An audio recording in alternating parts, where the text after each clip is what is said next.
Vocês, para que abram comigo a palavra do Senhor no Evangelho de Mateus, capítulo 14. Abra comigo aí, por favor. Eu trouxe hoje um tangedor aqui comigo, que é do Ministério de Louvor Jovem da nossa igreja, que é o Ismael. Ia convidar ele para poder fazer um fundo aqui para mim, por favor. Amém. Vamos aplaudir a Jesus pela vida do Ismael. É um jovem. Ele está lá no Ministério de Louvor Jovem da nossa igreja e hoje eu peguei ele pelo pé, fiz uma surpresa. Amém? Mateus capítulo 14, do versículo 1, vamos ler até o 12.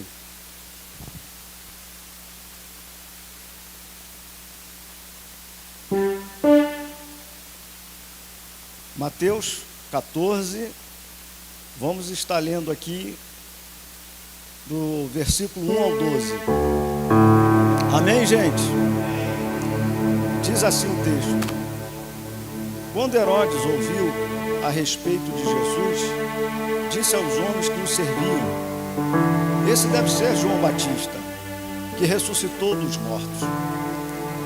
E por isso que ele pôde fazer esses milagres. Pois Herodes tinha mandado acorrentar João na prisão por causa de sua esposa Herodias, esposa de seu irmão Filipe, porque João tinha dito a ele que estava errado casando-se com ela. Ele queria matar João, mas estava com medo do povo, porque todos acreditavam que João era um profeta. Mas numa festa de aniversário de Herodes, a filha de Herodias dançou diante de todos e agradou muito ao rei. Por isso, ele jurou dar-lhe qualquer coisa que ela pedisse. Então, por insistência de sua mãe, a moça pediu a cabeça de João Batista numa bandeja. O rei ficou aflito, mas por causa do seu juramento e porque não queria voltar atrás diante dos seus convidados, ordenou que lhe fosse dado o que ela pedia. E assim João foi decapitado na prisão. E a sua cabeça foi trazida numa bandeja e entregue à moça que o levou à sua mãe. Então os discípulos de João vieram e levaram o seu corpo e o sepultaram. Depois foram contar a Jesus o que havia acontecido. Logo que Jesus recebeu a notícia, saiu sozinho num barco para uma região distante, a fim de ficar só. Mas o povo viu para onde ele tinha ido, e pessoas vindas de muitas vilas seguiram a Jesus por terra. Quando Jesus saiu do barco e viu uma vasta multidão que estava esperando por ele, teve compaixão e curou os seus doentes. Naquela tarde, os discípulos vieram a ele e disseram: Está ficando tarde e não há nada para comer aqui neste lugar deserto. Mande este povo embora, para que eles possam ir às vilas e comprar alguma comida. Somente até aqui, queridos. Pode tomar o teu assento. Eu quero nesta noite estar falando um pouquinho aqui de um tema. Esse tema, talvez muitos nos dizem que nós estamos vivendo, onde muitas pregações têm sido de alta ajuda, muitas ministrações sobre palavras de motivação, motivações. E Deus colocou esse tema em meu coração, que é uma realidade que muitos líderes e pastores já viveram e vivem até hoje. Aqui o texto nos diz que Herodes, ele manda prender João Batista, porque ele queria agradar a esposa de Filipe, Herodias. E interessante que ele estava indignado com João Batista, porque João Batista o denunciava, ele era profeta. João Batista falava do seu pecado, e isso não agradava Herodes. João já tinha dito por várias vezes que ele não poderia ficar com a esposa do seu irmão Filipe, nem conviver com ela. O desejo do coração de Herodes não era somente de prender João Batista, mas sim de matá-lo. E ele não fez isso porque ele sabia que a reação do povo seria contrária contra ele. E a gente percebe que ele estava esperando o momento certo, esperando uma oportunidade para que ele pudesse fazer o mal contra João Batista, porque João Batista era profeta e falava aquilo que estava no coração de Deus, falava a verdade. Neste momento ele decide fazer um aniversário, uma festa do seu aniversário, convida alguns governantes, algumas pessoas próximas, e ali estava a filha de Herodias, uma jovem, bonita, formosa, e ela dança sensualmente, e aquilo atrai a Herodes de uma forma que ele fica olhando para ela, cobiçando essa jovem, porque foi uma dança muito sensual. E ali ele faz um juramento a ela perante todas as pessoas que ali estavam, e diz: olha, você pode pedir o que quiser que eu lhe darei. Aquela menina, induzida por sua mãe, influenciada por sua mãe, a mãe diz para ela: peça a cabeça de João Batista em uma bandeja. Olha o pedido que essa mulher fez ao rei, induzindo a sua filha, influenciando a sua filha para que trouxesse a cabeça de João Batista, do profeta, em uma bandeja. E o rei, quando ele parou para refletir, ele tentou revogar, voltar atrás, mas como ele era um rei, tinha feito um juramento, ele não poderia voltar a sua palavra atrás. Então ele cumpriu o que falara com essa jovem, e levaram a cabeça de João Batista em uma bandeja e entregaram àquela jovem. Quem era João Batista? João Batista era aquela voz que clamava no deserto. João Batista foi o precursor de Jesus, foi aquele que anunciou a chegada de Jesus, foi aquele que preparou o caminho para que Jesus viesse. João Batista, ele foi aquele que batizou Jesus no Jordão, e eu estive lá, no mesmo local onde Jesus foi batizado. E quando Jesus é batizado, ele levanta e vem uma voz dos céus e diz: esse é o meu filho, quem me compraz. Ali aparece uma pomba em forma corpórea, e sabemos que a voz, a pomba que representa o Espírito Santo, e Jesus sendo batizado, isso nos demonstra uma base para a Trindade, a Santíssima Trindade. Quem foi João Batista? João Batista foi aquele que preparou o ministério terreno de Jesus.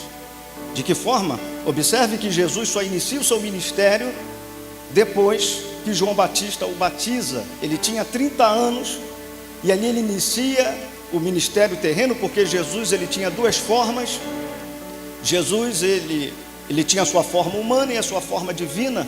Ele como Cristo divino, como Jesus humano. E como Jesus ele inicia o ministério onde ele fez o primeiro milagre em Caná da Galileia, transformando a água em vinho. Esse é João Batista, que Herodes mandou decapitar e trazer a cabeça numa bandeja para aquela jovem que o instigou, uma dança muito sensual, onde ele ficou cobiçado com aquela dança sensual, querendo ter essa jovem consigo, e ele teve que atender esse pedido.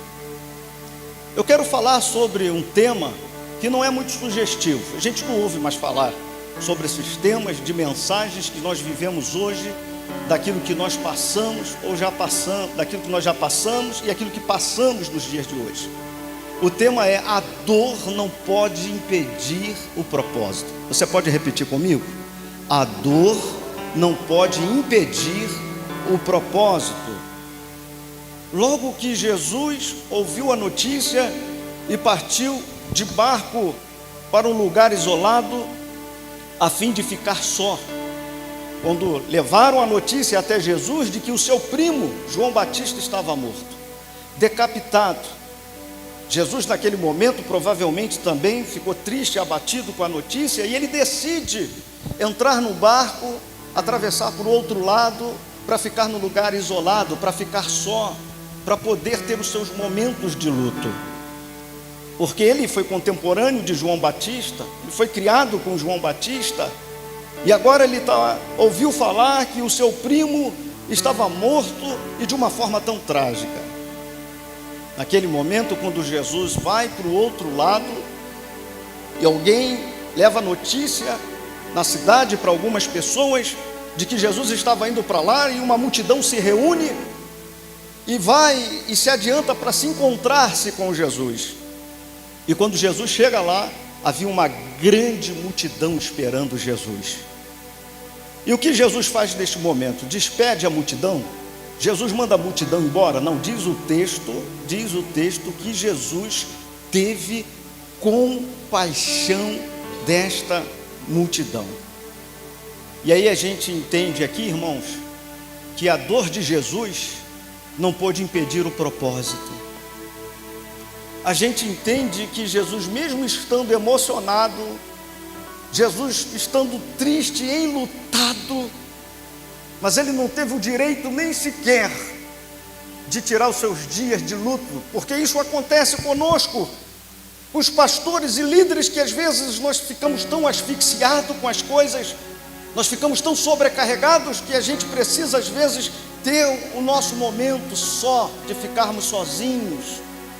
E às vezes nós não conseguimos isso, porque sempre tem pessoas querendo receber alguma coisa de nós, pessoas querendo receber algo através das nossas vidas, e às vezes nós não temos também o direito de ficarmos no nosso período triste e demonstrarmos os nossos sentimentos. Jesus não tinha liberdade sequer de pelo menos chorar o luto do seu primo João Batista. Aí eu entendo, irmãos, que tem pessoas que conhecem muito as nossas cicatrizes, as nossas armaduras, mas não conhecem as nossas cicatrizes. Tem muitas pessoas que conhecem muitas nossas armaduras, mas não conhecem as nossas dores. Não sabe o que um pastor passa, um líder passa. Não sabe o que ele passa na família, não sabe o que ele passa no seu relacionamento conjugal, não sabe o que ele passa na igreja, não sabe a dor das perdas que ele já teve, a ingratidão que lhe sobreveio, as traições que acontecem nesse decorrer do nosso tempo de ministério. E a gente entende que tem muita gente que quer que a gente guerreie por eles, que a gente use a espada para guerrear por eles, porque eles querem sempre alguma coisa de nós. E nós entendemos que nós fomos chamados para isso. Nós entendemos que nós não podemos dispensar a multidão, dispensar as pessoas com mãos vazias, porque o próprio Jesus, ele nos ensina isso, é uma referência para nós. Porque Jesus, quando ele viu a multidão, ele poderia dizer: epa, alto lá, eu vou tirar uns dias de descanso, eu não quero saber de ninguém, eu preciso ter os meus dias de luto, eu preciso chorar, não me atrapalhe agora, eu vou me trancar no gabinete, eu vou me trancar em algum lugar, não quero que ninguém fale comigo, eu vou viajar. Não, Jesus teve compaixão, e ter compaixão é sentir a dor do próximo, do outro. E neste momento ele continua aquilo que ele veio fazer, que é curar, libertar, transformar vidas, trazer a mensagem do reino para a humanidade. Eu lembro de Davi, 1 Samuel capítulo 30, vai ser bem parecido com essa situação de Jesus, é um paralelismo. Quando Davi, ele junta os teus soldados e vai para a batalha contra os amalequitas, ele vence a batalha. Venceu a batalha contra os chacais do deserto, que era um povo que perseguia o povo que estava com Davi. E quando eles voltam da batalha, eles voltam felizes, eles voltam celebrando, porque venceram, eles foram vitoriosos. Mas quando eles chegam na cidade deles, em Ziclag, e quando eles olharam a cidade de longe, viu a fumaça, a cidade estava queimada, destruída, estava um caos, os muros derribados. E naquele momento, quando eles chegaram na cidade, que procuraram suas esposas, suas famílias, não encontraram. As duas mulheres de Davi foram levadas, sequestraram as mulheres de Davi, sequestraram as mulheres dos soldados de Davi.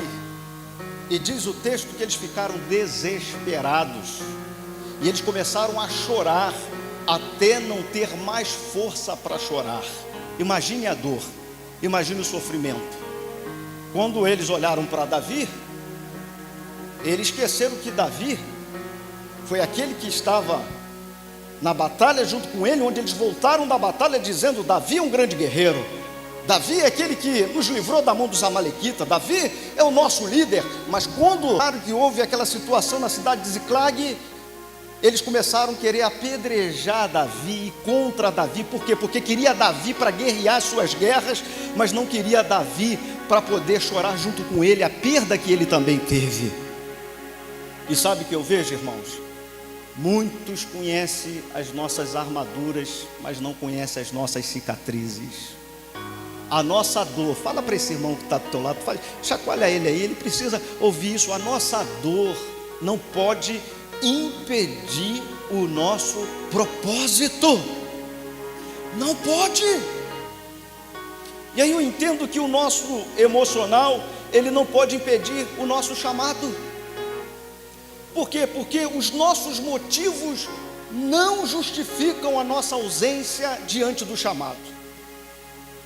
Não. Mas não, Deus até te ouve, mas Ele não considera. Deus, Ele vai ouvir as tuas lamúrias, vai ouvir você falando, reclamando, mas Ele não considera. Os nossos motivos não justificam a nossa ausência no chamado. É por isso que Deus não responde todas as nossas orações. Ele responde aquela que está dentro do propósito, aquilo que realmente vai funcionar, aquilo que realmente Ele sabe que já está pronto, que Ele já deixou tudo prontinho para cada um de nós. Porque existem coisas que a gente pede a Deus que não vai ser coisas boas, não vai ser bom para nós, não vai ser benefício, pode até nos tirar do propósito, pode nos tirar do caminho. Então ele ouve, ele está ouvindo, mas ele não considera, porque os nossos motivos não justificam a nossa ausência diante do nosso chamado. As nossas emoções não podem atrapalhar o chamado de Deus em nossas vidas. O Senhor que o chama é o mesmo que capacita, porque Deus, quando chama, Ele capacita. Quando Ele capacita, Ele envia. Quando Ele envia, Ele supre. Quando Ele supre, Ele respalda, porque Ele é Deus. Então nada vai te parar, nada vai parar você, nada vai atrapalhar os propósitos, porque o propósito, aquilo que está à frente, já preparado para a tua vida, o propósito de Deus, nada vai impedir, porque Isaías diz isso, que antes que houvesse dia, Ele era, e operando Deus, quem impedirá? Nós cremos que o nosso Deus está conosco, porque o mesmo que Ele chama, o que Ele chama, o mesmo Ele capacita.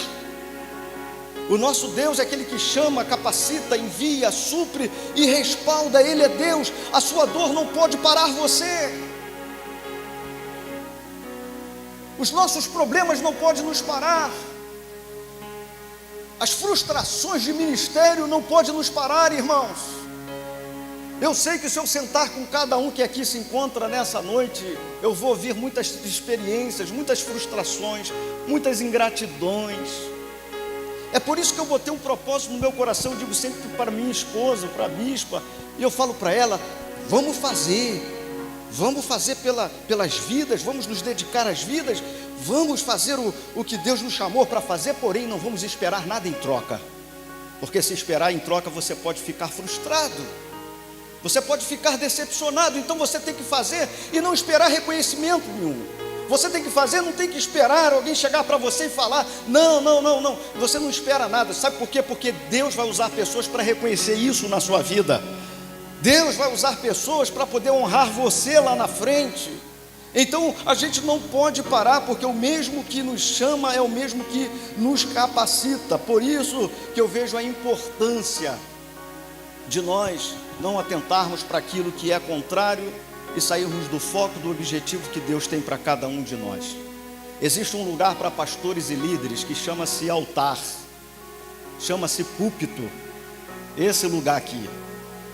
E esse lugar aqui, às vezes, por causa das frustrações, dos problemas, das lutas que passamos, das tribulações, das adversidades que passamos no ministério, eu já vi muitos pastores chorar em cima desse altar e desabafar as tuas emoções, falando derrotas, falando de problemas, de lutas, falando de coisas pessoais que não é para falar em cima desse altar, porque o altar, o púlpito não é lugar de desabafo. Esse lugar aqui é lugar para nós falarmos de uma palavra que transforma vidas, de uma palavra que muda, uma palavra que pode edificar vidas, que pode mudar destino. Esse lugar, ainda que estejamos quebrados, e eu falo igual arroz de terceiro, talvez vocês não conheçam isso, aquele arrozinho bem quebradinho, minha mãe comprava aquilo, a situação era muito difícil na época, e aquele arrozinho quebradinho, e às vezes nós como pastores e líderes estamos assim. Eu já subi no púlpito, no altar da igreja, quebrado, irmãos, passando por problemas difícil demais. Eu saí de casa dizendo: Senhor, eu não vou aguentar, Senhor, ministrar hoje. E eu colocava os meus joelhos no chão, pedi o Espírito Santo para me capacitar. E eu sempre digo para o Espírito Santo, vem comigo, eu não posso subir sozinho. Sozinho eu não consigo. Quando chegava no terceiro degrau da escada, ali já estava subindo um novo Cid. Já não era mais aquele Cid com aquela cara de derrota, com aquela fisionomia abatida, porque aqui em cima, aquele que nos chamou é o mesmo que nos capacita. Estamos aqui para pregar uma palavra de vida, porque as pessoas, elas deixaram os seus lares, as suas casas, o seu conforto para vir para a igreja, não para ouvir as nossas lamúrias, mas para ouvir uma palavra de vitória, para ouvir uma palavra que transforma, uma palavra que traz mudança de vida, uma palavra de transformação. Quantos creem nisso? Jogue a mão para cima, pelo amor de Deus, aplauda Ele nessa noite. Pode aplaudir. Aleluia. Eu vou falar uma palavra aqui que um pastor meu antigo, pastor José Coutinho, ele dizia para mim: pastor é madeira de dar em doido. Né, apóstolo Renato? Você sabe disso, né? Pastor é madeira, ele falava isso para mim, de dar em doido. Eu ficava assim, eu era um aspirante, eu estava no caminho para ser pastor. Eu estou trazendo essa palavra aqui, segura aí, que eu não estou aqui para desanimar ninguém não, porque meus 2 filhos são pastores. E se fosse tão ruim assim, eles não seriam pastores junto conosco. Está lá, nunca se desviou, nunca se afastou. Está na presença de Deus até hoje. Está dirigindo uma filial nossa. Ele é do Ministério de Louvor, prega na igreja. Minha filha missionária, já foi para a Letônia, Rússia, vários países. Então o que eu quero te dizer não é para te entristecer. O que eu quero falar para você é que as lutas vêm. Esse evangelho só de facilidade, irmãos, isso é conto de fada. Esse evangelho aí tutela, esse evangelho que vem para cá que vai ter carro do ano, vem para cá que vai ter casa própria, e esse evangelho aí de que só mensagem de autoajuda, só mensagem para satisfazer ego, só mensagem para poder a pessoa, isso satisfaz aqui, mas não resolve o problema lá fora, porque o que traz estrutura é a verdadeira palavra, é a genuína palavra de Deus, é a verdade que está escrita, é o fundamento que já está posto. É isso que a gente precisa atentar, a gente precisa acreditar, de que eu sei que nós vamos passar por lutas e tribulações, mas nós não estamos sozinhos. Você não está, porque a Bíblia diz que Ele está conosco todos os dias até a consumação dos séculos. E aí eu lembro que um período muito difícil que nós passamos, eu tive um carro furtado e eu estava indo para a igreja a pé, com os meus filhos, dando folheto na rua. Falei, eu vou envergonhar o diabo, está pensando que tu vai me parar? Eu vou dar folheto, eu vou parar as pessoas na rua. Irmãos, e naquele verãozão de 45 graus, 40 graus, aquele, sabe, estava quente demais, estava tenso. E eu continuei pagando um carro que me furtaram 2 anos sem ter o carro. 2 anos sem ter o carro. Até que um dia lá na frente Deus usou um casal, foi na minha casa e disse: eu não saio daqui sem deixar esse carro, porque a gente já não aguenta mais sonhar, já não aguenta mais Deus falar, já não aguenta mais. Eu falei, mas peraí, eu pensei que vocês iam vir aqui para a gente conversar alguma coisa de casal. Não, eu vim aqui para trazer esse carro e eu não saio daqui sem deixar ele aqui. Existem as lutas, mas existe um momento, segura aí que eu vou chegar lá. Existe um momento de honra. Eu estou falando, dando essa pinceladazinha aqui, que é só para poder você não ficar muito desanimado aí, que eu estou vendo que tem gente já, meu Deus, esse bicho veio aqui para pregar sobre dor, sobre luta. Não, segura aí, segura. Fala para o teu irmão, segura um pouquinho que vem coisa boa aí. Vem coisa boa aí. Aí eu lembro que nesse período, irmãos, eu lembro que pela manhã eu recebi um telefonema, aquele tijolão grande, da Embratel. E aí quando eu atendi o telefone, era um irmão da igreja, um membro da igreja, que disse assim: Ô pastor, na época eu não era bispo. Ô pastor, quero te dar uma boa notícia, pastor. Eu falei, fala meu irmão, boa notícia. Ô glória, aleluia, fala da boa notícia. Aí ele disse assim, não, quero te dizer que meu filho nasceu e é lindo, parece comigo, pastor. Ô pastor, eu comecei a me alegrar, falei, meu, que bênção, irmão, que felicidade, que alegria. E aí, irmãos, daqui a pouco à tarde, eu já estava para fazer uma cerimônia fúnebre. E aí eu já estava chorando no enterro. E daqui a pouco terminou a cerimônia fúnebre, já estava agendado para fazer um casamento à noite.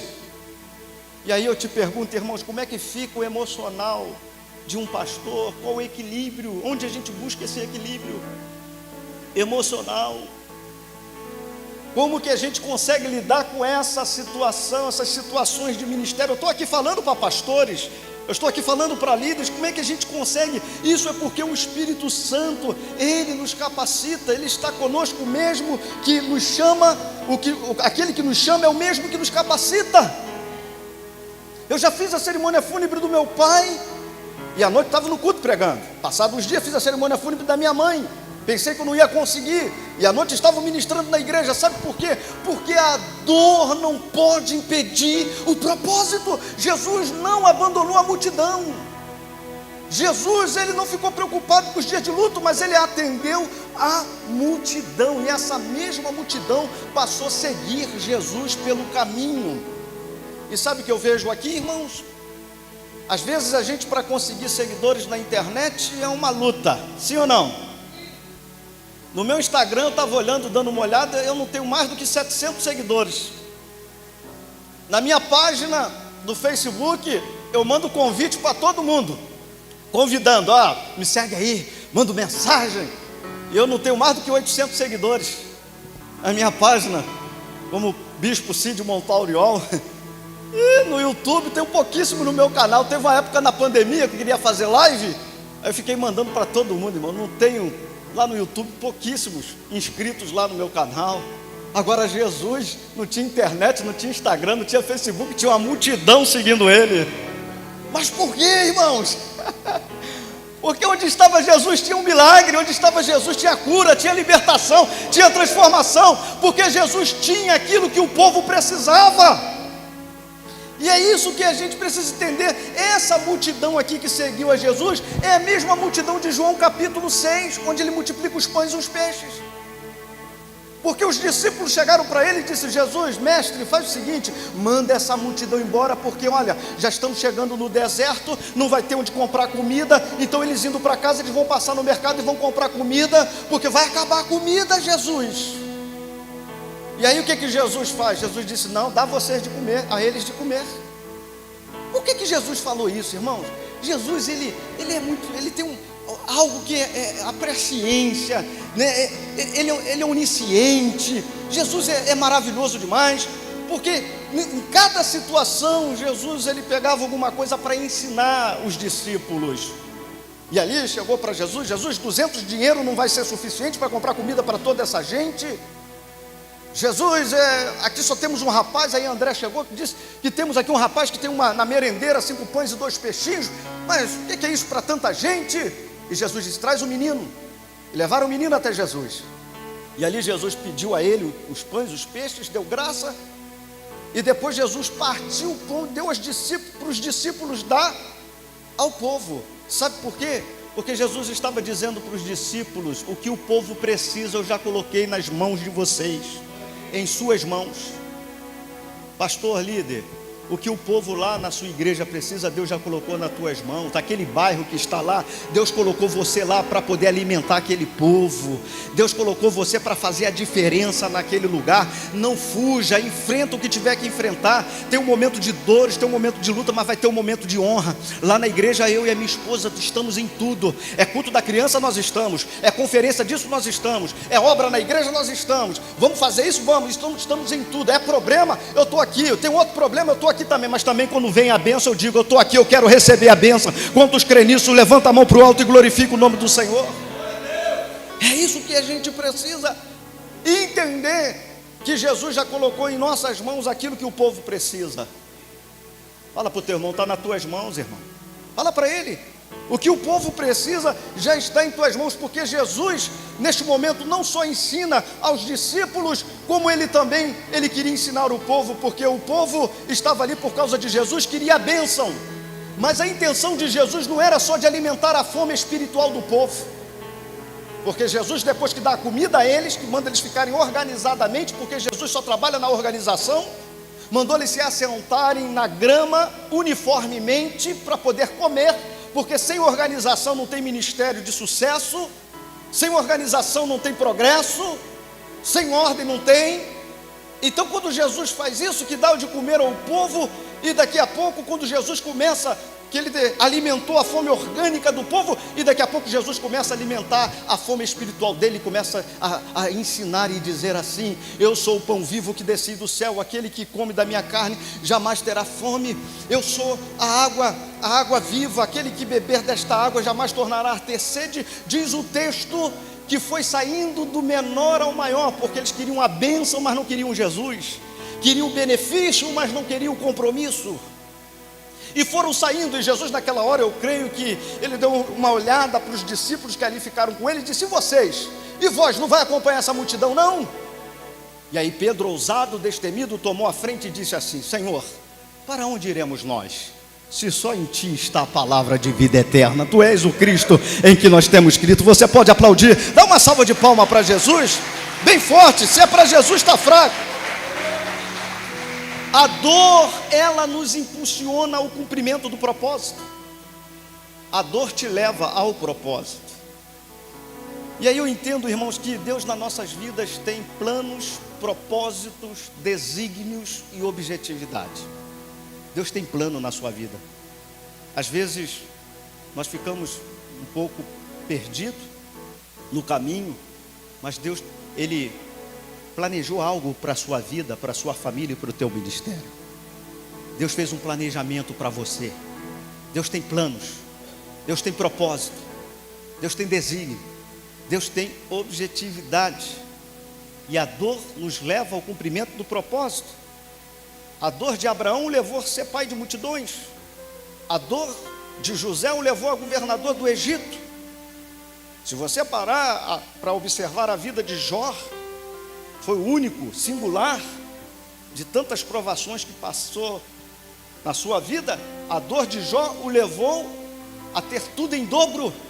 A dor de Jesus, em Filipenses capítulo 2, do versículo 9 ao 11, diz que Jesus não usurpou ser igual a Deus, mas aniquilando-se a si mesmo, tomando a forma de servo, foi obediente, e obediente até mesmo à morte da cruz.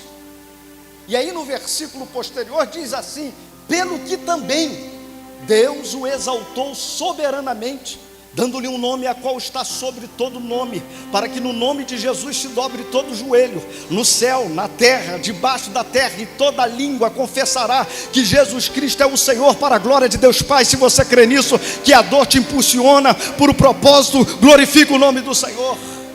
A dor, ela vai te levar ao cumprimento do propósito. Segura na mão desse irmão até ele dizer ai, e diz para ele assim: segura mais um pouquinho, fica calmo, você vai chegar lá. Diga para ele: olha, essa dor tem um resultado bom na sua vida. Vai acontecer coisas boas, pode ter absoluta certeza, porque eu estou aqui, escucide. E a dor um dia me levou ao cumprimento do propósito. Porque eu lembro que, e o Senhor, Ele falou isso ao meu coração, uma noite que Ele me despertou pela madrugada para orar. Eu fui para a sala, e o Senhor disse assim para mim: coloca para fora aquilo que eu já coloquei dentro de você. Ele disse: você está se retendo muito, você está guardando muito, e eu tenho te dado para você liberar, porque a unção não é para se guardar, a unção é para se liberar. A unção não é para levar para o túmulo, a unção é para ser liberada. O conhecimento, as experiências, e Deus falou comigo de madrugada e disse: põe para fora aquilo que eu já coloquei dentro de você. E por isso que eu vou falar que esse tópico aqui que diz, que a dor, ela nos leva ao cumprimento do propósito. A dor me levou ao cumprimento do propósito. Nós morávamos em Saquarema. Ô terra boa, gente. Nós estávamos ali e começamos a trabalhar junto, porque eu e ela sempre trabalhamos juntos, estamos fazendo a obra juntos até hoje. Eu não largo ela e ela também não me larga. Amém? E nós conseguimos ali adquirir lojas. Eu tive loja em Guaba Grande, eu tive loja em Bacaxá, eu tive loja em Sampaio Correia, eu tive loja em Jaconé. Eu estou falando daqui, tem gente assim, eu conheço. Nós tivemos algumas lojas, ao ponto depois, no final, eu me entreguei a Cristo. Ela foi primeiro, depois eu, porque ela ficou orando, fez propósito com Deus. Senhor, se o Senhor salvar esse homem, onde ele for, para a igreja que ele for, até aquela que eu não quero ir, eu vou. Sabe qual é, né? E lá o negócio lá é rigoroso, irmão. O negócio lá tem que tomar banho de praia de calça jeans e de saia. E eu fui para lá, me converti, entreguei a minha vida na Assembleia de Deus, Madureira. E ali eu fiquei maravilhado, e ela estava do meu lado. E eu disse para o pastor: pastor, eu não sou casado, eu quero casar. O pastor falou: mas como? A gente vai fazer um casamento. Pastor, não tem um cartório ali, me leva para casar. Então vamos lá. Aí ele foi a testemunha, a mulher dele foi a testemunha, casamos.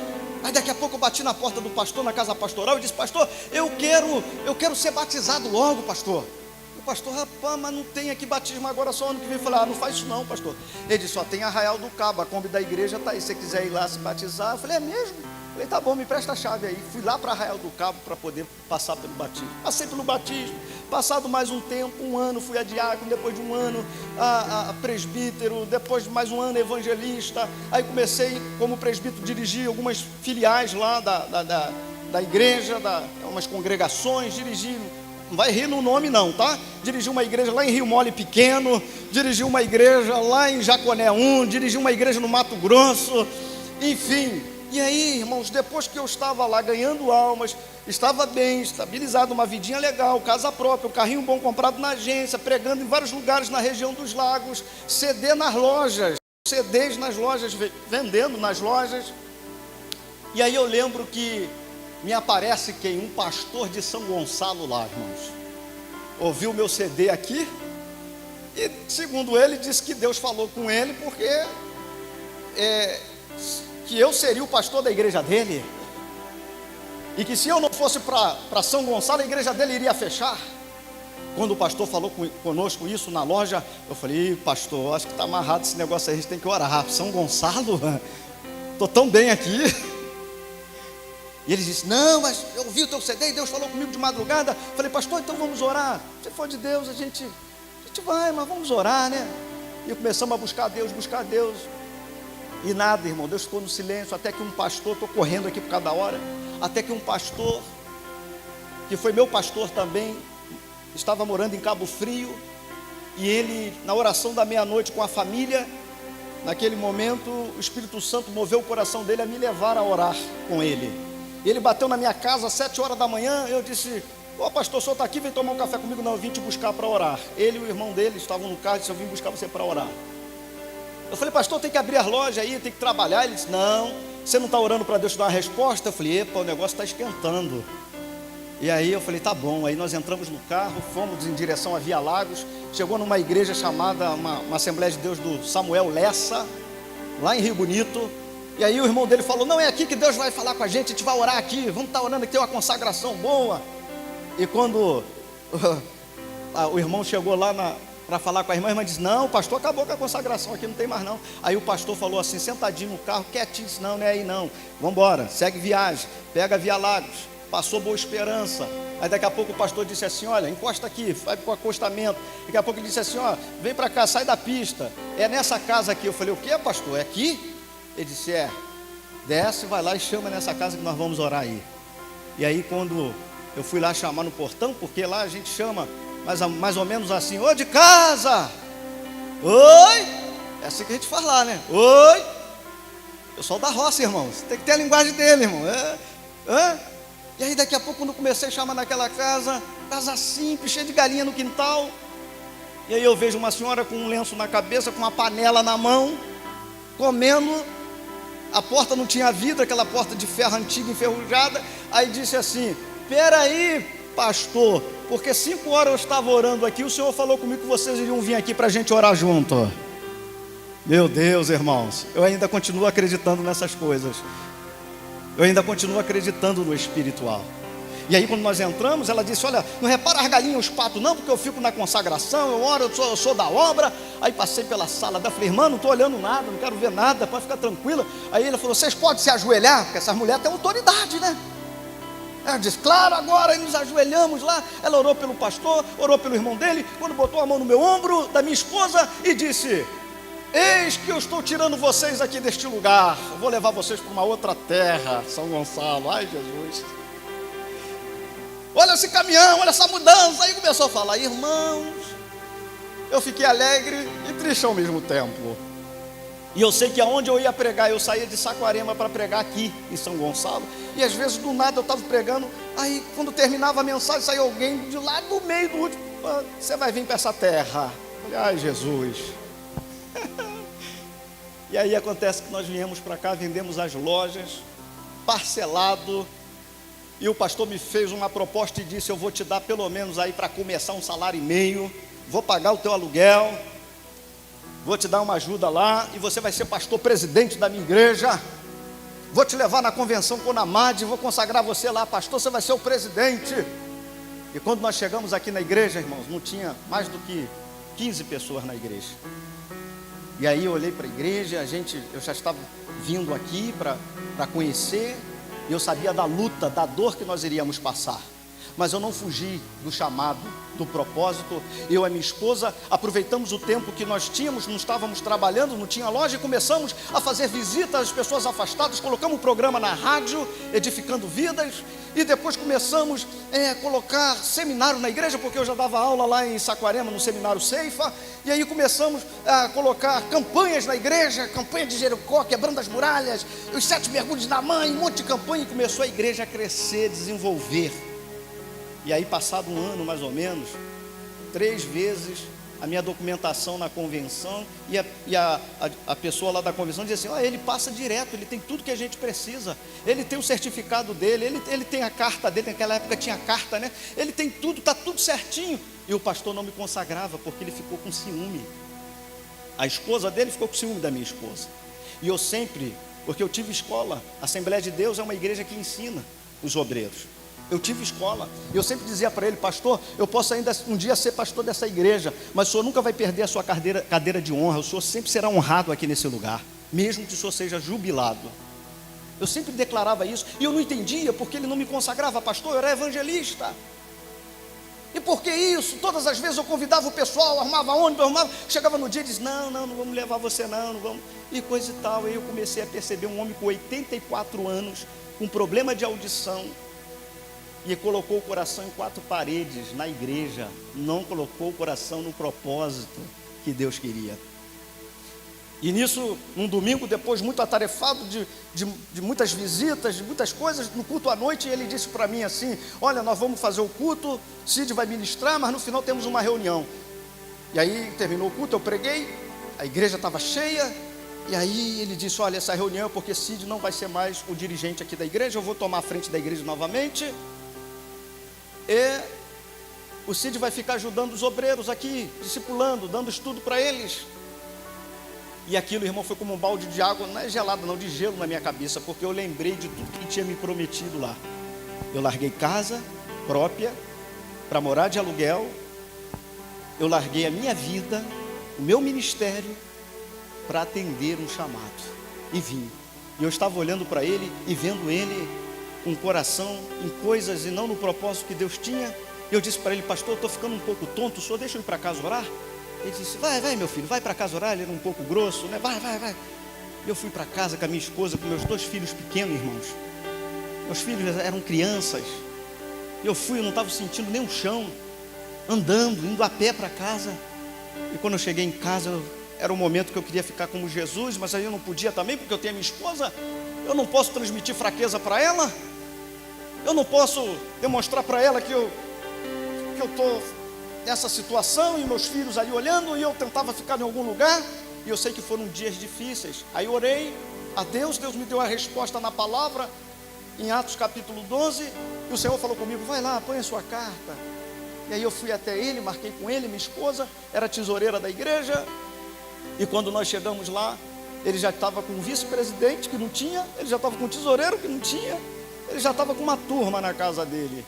E aí eu falei, pastor, vim aqui para poder a gente pedir a carta, não dá mais, né? As coisas não funcionaram conforme foi falado. E ele disse para mim assim, ô meu irmão, foi uma loucura te trazer para São Gonçalo, volta para tua casa lá, está vazia, volta lá para Sampaio Correia, está vazia a tua casa. Eu disse, ô pastor, alto lá, não vou voltar não, eu vou sofrer, mas vou sofrer no centro da vontade de Deus. Eu sei que eu vou sentir dores, mas eu vou ficar no centro da vontade de Deus. Mas o que você vai fazer?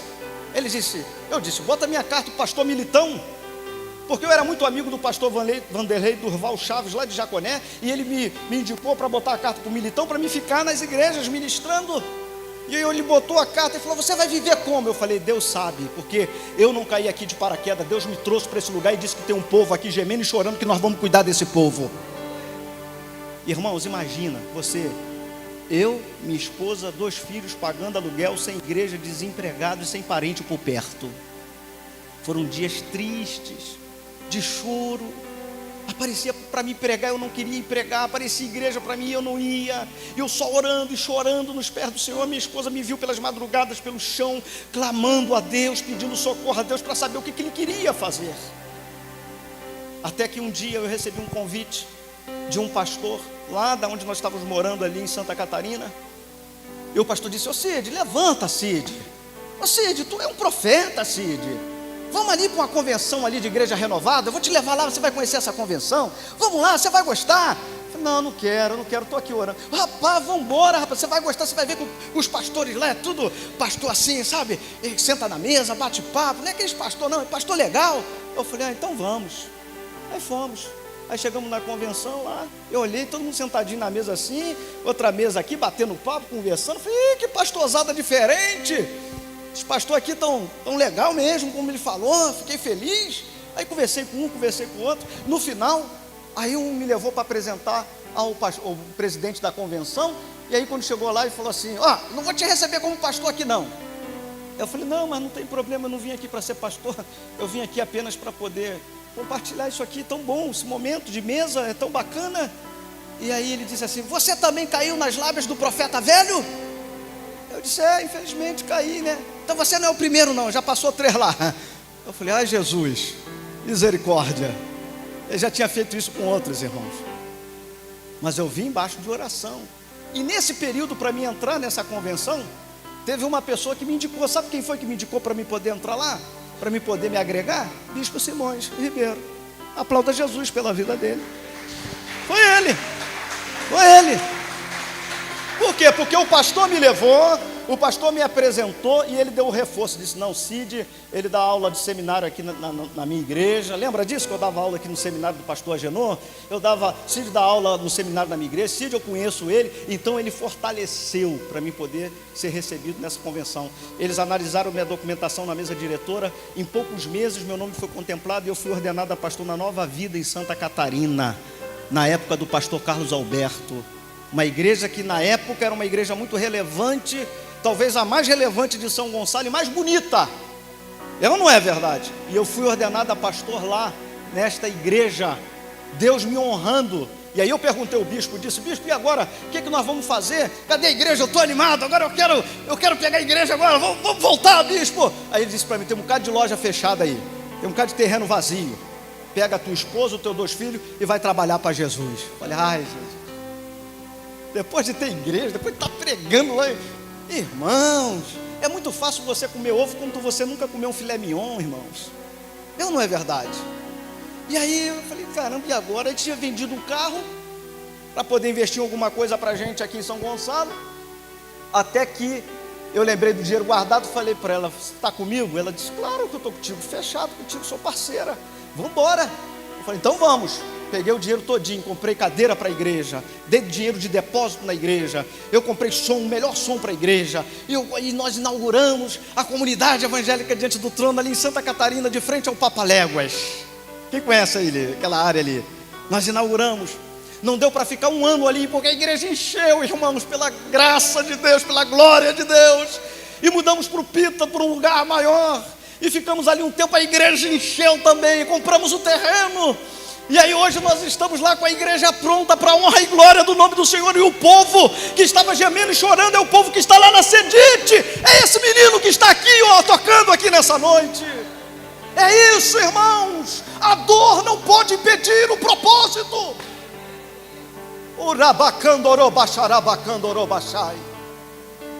Não pode impedir o propósito. O pastor, depois ele foi atrás de mim dizendo assim: rapaz, me arrependi, voltar para lá para a igreja. Eu falei: epa, alto lá, pastor, Deus colocou a bênção nas tuas mãos, o Senhor jogou fora. Mas você está trabalhando de cabeleireiro aí, rapaz, aqui no Rocha, sai desse negócio, eu vou te dar. Eu falei: pastor, de novo o senhor vai me oferecer mais um salário? Deixa eu cortar meu cabelo aqui, pastor, deixa eu cortar meu cabelo aqui. E aí, sabe o que aconteceu? Ele foi atrás de mim, foi lá na igreja. Eu já estou terminando.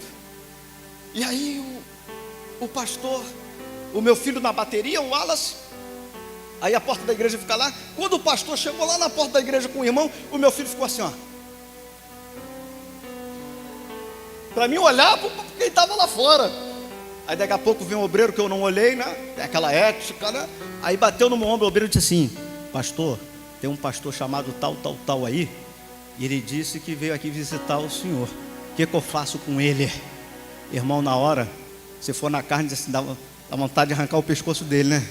Se for na carne, manda esse cara embora daqui. Eu não quero ver ele aqui não. Mas não fiz isso não. Eu disse: traga ele, coloca ele no melhor lugar aqui, do meu lado, lugar de honra. Coloca ele aqui. Aí o irmão, o evangelista que estava dirigindo o culto, ele passou para mim, que eu iria ministrar. E eu disse assim: gente, eu quero falar uma coisa aqui, antes de eu ministrar a palavra. Eu sei que você já conhece, eu falo muito sobre ele aqui. Nosso querido pastor está aqui, que me trouxe para São Gonçalo. Vamos aplaudir a Jesus pela vida dele. E aí eu disse: pastor, quero dizer para o senhor que eu já esvaziei os porões. Eu estou tranquilão, pastor, não tem nada no meu coração. E eu quero franquear uma oportunidade ao senhor. Ele veio, ele pegou o microfone e olhou para a igreja e disse assim: eu não acreditava que Jesus ia fazer isso na tua vida. Eu falei: o senhor não, mas Deus fez, Deus faz. E eu acreditei em Jesus. Ele disse: eu não sei como é que Deus te deu uma igreja tão grande. Eu falei: pastor, Deus, ele quando promete, ele cumpre. E ele prometeu e disse que tinha um povo aqui. Olha o povo que está aí, olha, na igreja. E nesse momento ele desceu do altar. Passados uns dias, sabe o que ele fez, irmãos?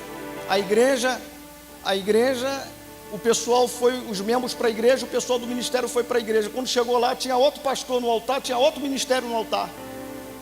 Aí as pessoas ficaram sem entender. Sabe o que ele fez? Vendeu a igreja para a igreja batista. Vendeu a igreja. Logo em seguida a esposa falece, logo em seguida ele falece também. E aí o que eu quero dizer com essa palavra hoje aqui: a dor não pode impedir o propósito. Eu sei que hoje poderia estar aqui, sabe, com um número grande de pastores e líderes aqui. Eu posso confessar uma coisa para vocês? Eu posso abrir o coração? Pode? Sim ou não? Sim ou não? Pode? Eu pensei 2 vezes ali não trazer essa palavra hoje. Eu falei: Senhor, orei ali, Espírito Santo, é isso mesmo, o senhor não quer que muda não? Porque depois de eu ter tantos esboços lá, eu tenho uma caixa de esboços, no meu iPad tem vários esboços, e eu poderia escolher o melhor que fosse, que eu me saio bem para pregar aqui nessa noite. E aí nós estávamos lá em Saquarema, eu com ela, a gente está fazendo uma obra lá, e eu disse para ela: Rose, eu estou preocupado com a Lebe, com a ministração. Eu não sei, Deus está me dando essa direção, é uma palavra dura, uma palavra de dor, e eu tenho tantas palavras, o que você acha? Ela disse: não, você tem que ministrar, Deus está mandando você ministrar. Eu disse: mas não estou seguro ainda, eu preciso ter a segurança, eu preciso Deus trazer paz no meu coração, confirmar no meu coração para me ministrar. E aí eu vim orando. Hoje eu fiquei à tarde trancado no gabinete estudando essa palavra. Aí daqui a pouco eu pensei que eu ia estudar, toca o telefone, resolve uma coisa, resolve outra. Quem chega lá depois da hora nona? Minha filha, para fazer gabinete comigo. Aí não deu tempo de eu meditar o tanto quanto eu queria. E quando eu estava ali com o tablet aberto, ela olhou para a mensagem e ela disse assim: prega o que Deus te deu. Poderia ter um número grande aqui, mas essa palavra eu tenho certeza que está edificando pastores e líderes aqui nessa noite. E se for pelo menos para uma pessoa aqui ser edificada, eu já fico tranquilo. Se você crê nisso, levante a mão para o alto e aplauda bem forte o nome de Yeshua HaMashiach. Deus pode intervir nas nossas dores. Pode ter o problema que for, a crise que for, Deus ele tem o poder de intervir em todas as coisas. O mal pode até nos atingir, porque existem algumas razões porque o mal atinge a vida do homem. Existe uma lei de humanidade, uma lei espiritual que Adão pecou, transpassou para a humanidade. Romanos 5,12 diz que por um homem entrou o pecado no mundo, pelo pecado a morte passou a todos os homens, por isso que todos pecaram. Lei espiritual, lei de humanidade. O mal nos atinge por ação de Satanás e seus demônios. O mal nos atinge por causa de estilo de vida. Nosso estilo de vida, nós trazemos consequências do mal para as nossas vidas. O mal nos atinge por vontade permissiva de Deus. E eu sei que Deus permite muitas coisas, líderes e pastores passar no teu ministério, na tua vida, na sua liderança, mas pode ter certeza, Deus tem o poder de intervir em todas as coisas. Salmos 34:19 diz: muitas são as aflições do justo, mas Deus o livra de todas. Salmos 35, o choro pode durar uma noite, mas a alegria vem pelo amanhecer. Salmos 50:15, clame a mim no dia da tua angústia, eu te livrarei e tu me glorificarás. Romanos capítulo 5, versículo 3, Paulo nos dá uma receita de que a luta, a tribulação, ela produz algo de bom em nossas vidas. Ele diz assim que nós devemos de nos gloriar na tribulação, porque a tribulação produz a paciência a experiência, a experiência a esperança, a esperança não traz confusão, pelo Espírito Santo que nos foi dado. Paulo, ele nos diz, na segunda carta aos Coríntios, capítulo 4, versículo 17, ele diz que toda luta, toda prova na vida do crente, ela é leve e momentânea e passageira. Ele diz assim, que a nossa luta é leve, momentânea e passageira, e que nós não devemos de atentar nas coisas que se veem, porque as coisas que se veem são passageiras, que não se veem são eternas. Romanos 8:18, Paulo diz que as lutas do tempo presente não são para comparar com a glória em que nós há de ser revelada. Então eu quero que você chacoalhe o braço desse irmão e diz: a tua vitória lá na frente será bem maior do que a luta que você está passando hoje. Se você crê nisso, aplauda o nome do Senhor, fica de pé. Urabacandorobacharabacandorobachai arabando e candorohai suide calabacharabacandorobachai. Eu estou sentindo Deus aqui nesse altar aqui, irmãos. Eu estou sentindo, quem mais está sentindo Deus aí? Quem mais está sentindo a presença do Senhor? Não desista não, não pare. A dor vai levar você ao cumprimento do propósito. A dor não pode impedir o propósito. Jesus não deixou com que o luto atrapalhasse dele curar, libertar, transformar vidas. Romanos 8:31, Paulo diz que diremos acerca destas coisas: se Deus é por nós, quem será contra nós? Se até mesmo o teu próprio filho não poupou, entregou por nós, também com ele não nos dará todas as coisas? Quem tentará acusação contra os escolhidos de Deus? É Deus quem os justifica, é Deus que intercede por nós, está assentado à direita do Pai. Ele é o Todo-Poderoso. E o que eu quero te dizer, querido, a dor vai te levar ao cumprimento de um propósito que Deus tem na sua vida, porque Deus tem planos, propósitos, desígnios, objetividades em você. E eu quero convidar você, tem como ele louvar aqui com louvor, botar um microfone, pode como ele louvar. Eu queria convidar, posso chamar para vir à frente, para mim estar orando junto com os pastores e líderes? Amém. Quero convidar você, se essa palavra falou contigo no teu coração, se esse testemunho edificou a sua vida, fortaleceu você, como eu disse, não foi uma mensagem de autoajuda, de motivação, mas uma mensagem real daquilo que um pastor passa, que um líder passa, e essa mesma unção que está sobre a minha vida, eu quero liberar sobre a vida de vocês. Aleluia! Essa luta vai passar. Saia do teu lugar, vem aqui à frente, vem aqui para a gente orar junto. Eu não estou aqui para poder fazer nada além de uma oração por você, pela tua vida, para que Deus venha fortalecer você, para que Deus venha reanimar você, para que Deus venha reativar a sua vida, o teu ministério, a tua liderança, no nome poderoso de Jesus. Uma certa vez o apóstolo Paulo, na segunda carta aos Coríntios, capítulo 12, no versículo 1 em diante, o texto diz que ele foi acometido por um espinho na carne. Ele teve uma revelação inefável, uma revelação do terceiro céu. E ali, naquele momento, para que ele não se exaltasse pela revelação que lhe foi dado, veio um espinho na carne. Essa palavra espinho no grego é escalope. Significa algo pontiagudo que perfura, que machuca e que dói. Escalope, espinho. E Paulo, como judeu, ele não poderia orar por 3 vezes pela mesma coisa. E ele ora por 3 vezes para que Deus o livrasse daquele espinho na carne. E ele: Senhor, livra-me desse espinho, porque o espinho na carne de Paulo, o escalope, pode ser aquilo que está em Gálatas, quando diz que ele mesmo disse que dava vontade de ele arrancar os teus olhos, talvez uma enfermidade nos olhos. E aí outros dizem que é um problema psicológico, emocional, porque o mensageiro de Satanás esbofeteava de que forma? O emocional, o psicológico dele, falando de coisas do passado, querendo bloquear ele com coisas que já foram resolvidas. Porque, irmãos, nós não podemos nos tornarmos saudosistas, viver de passado. Viva o hoje, viva o presente, viva o que Deus tem para você daqui por diante. Esqueça o que passou, porque isso pode ser uma investida do inimigo para bloquear sua mente, o seu emocional. E Paulo ora por 3 vezes pela mesma coisa: livra-me do espinho da carne. O que Jesus disse para ele? Jesus disse: Paulo, a minha graça te basta, porque o meu poder se aperfeiçoa na fraqueza. E quando você diz que você está fraco, Paulo, aí é que você está forte. Eu sinto a presença do Senhor aqui neste lugar, irmão. Dá liberdade. Você veio aqui para receber de Deus.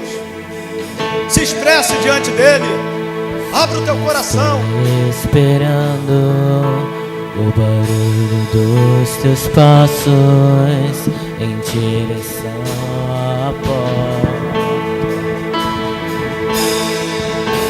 É só bater que eu vou abrir pra você. Isso, louve. Entrar. Só bater. Isso, adore o Pai.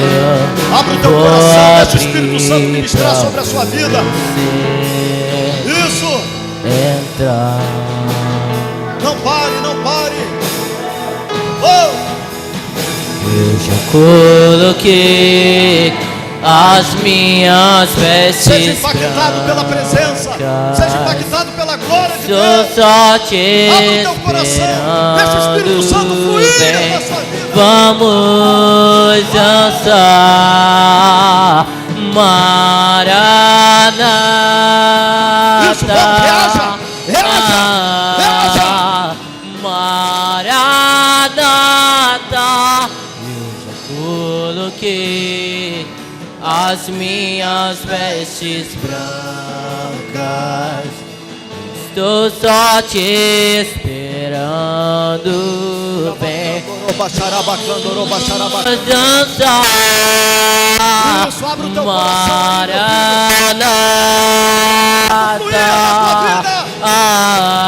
Abra a tua boca e seja renovado agora. Seja renovado, seja ativado com os dons espirituais da sua vida. Oh, meu Deus, a glória de Deus está aqui neste lugar. Seja impactado com a presença, com a glória, com a Shekinah. A Shekinah de Deus é a presença de Deus no meio do seu povo. Jesus pode curar agora, libertar, transformar, fazer milagres extraordinários acontecer aqui neste lugar. Se você crer, fecha os teus olhos, coloca as mãos sobre o teu coração, que eu quero orar por você, pastor. Eu quero orar por você, líder. Eu quero orar por você nesta noite. Eu tenho certeza que esse testemunho edificou a sua vida e você vai sair daqui de forma diferente. Eu não imaginava que era lindo assim, que era lindo assim, meu noivo esperado. Eu abro a minha casa, pode morar aqui, pode morar aqui. E tem fogo nos olhos. Eu não imaginava que era lindo assim, que era lindo assim, meu noivo esperado. Eu abro a minha casa, pode morar aqui, pode morar aqui. Coloca as mãos sobre o teu coração. Pai querido e amado, Deus Santo, debaixo da unção desta palavra que o Senhor colocou em meu coração para ministrar, ó Deus, aqui nesta noite, sobre a vida de homens que são teus ungidos, são teus príncipes na terra, são líderes, são pastores, e o Senhor disse para mim colocar para fora aquilo que o Senhor já colocou dentro de mim, e eu tenho absoluta certeza que o teu Espírito está fazendo um grande mover em cada coração, em cada mente, em cada entendimento. Meu Deus, tira todo bloqueio, tudo aquilo que tem atrapalhado o crescimento, o desenvolvimento da liderança dos teus servos. Ó Deus, nós sabemos que passamos por momentos de lutas, de tribulações, de adversidades em nossas vidas, mas Deus, o teu poder é que prevalece em nós. O Senhor é maior, o Senhor é soberano sobre todas as coisas. Por isso estamos aqui em total dependência diante de Ti. Declaramos a Ti a honra e a glória. Declaramos que importa que Tu cresças e que nós diminuamos. Que o Senhor seja um oleiro e nós sejamos apenas um vaso em Tuas mãos. Enche-nos agora com a presença do Teu Espírito. Enche-nos até transbordar nesta noite. Queremos ser cheios desde que não haja mais espaço, ó Deus, em nossas vidas, com a Tua presença. Enche-nos com a Tua presença desde que não haja mais espaço. Abençoe o Teu povo, abençoe os pastores, abençoe os líderes, e que possamos sair daqui renovados, ativados, com os dons reativados, e que possamos desenvolver o Teu reino e cumprir o chamado e o propósito que o Senhor tem para cada um que se encontra aqui nessa noite. Nós Te louvamos e Te agradecemos pela Tua palavra, no nome poderoso de Jesus. Se você crê, joga as duas mãos para cima e aplauda bem forte, mais forte. Se é para Jesus, está fraco essas palmas aí. Glória a Deus, aleluia. O diabo achou que tinha tirado tudo de Jó, mas o tudo de Jó é Deus. Amém. Jó não reclamou, sofreu calado. Mesmo passando o que passou, Jó não pecou contra o Senhor. Ficou calado, pois Jó sabia que o Senhor estava testando a sua fé. Por isso Jó não reclamou, mas o adorou. Oh meu Deus, nos ajude a ser assim, nos ajude a ser assim, como Jó, sempre temente a Ti. Aprender só em Ti, Deus, confiar, só em Ti, Deus, confiar, como Jó, esperar sem reclamar. Jó teve fé, mesmo sem ter motivos. Até sua mulher, ele não deu ouvidos. Jó sabia que o Senhor é Deus de adoração, por isso ele o adorou na provação. Jó sabia que o Senhor é Deus de adoração, por isso ele o adorou na provação. Oh meu Deus, nos ajude a ser assim, nos ajude a ser assim, como Jó, sempre temente a Ti. Aprender só em Ti, Deus, confiar, só em Ti, Deus, confiar, como Jó, esperar sem reclamar. Oh meu Deus, nos ajude a ser assim, nos ajude a ser assim, como Jó, sempre temente Aprender só em ti, Deus, confiar. Só em ti, Deus, confiar. Como Jó, esperar sem reclamar. Que nós possamos ser como Jó, tementes, obedientes, e aprendermos a colocar tudo aquilo nas mãos do Senhor. Colocar Ele como prioridade nos teus sonhos, nos teus projetos, na sua família, no seu trabalho, no teu caminhar, no seu deitar, no seu levantar. Meu Deus, que o Senhor Deus possa abençoar a vida de cada um, dos pastores, das pastoras e todos os líderes. Eu agradeço a minha rica e grande oportunidade. Deus abençoe a todos.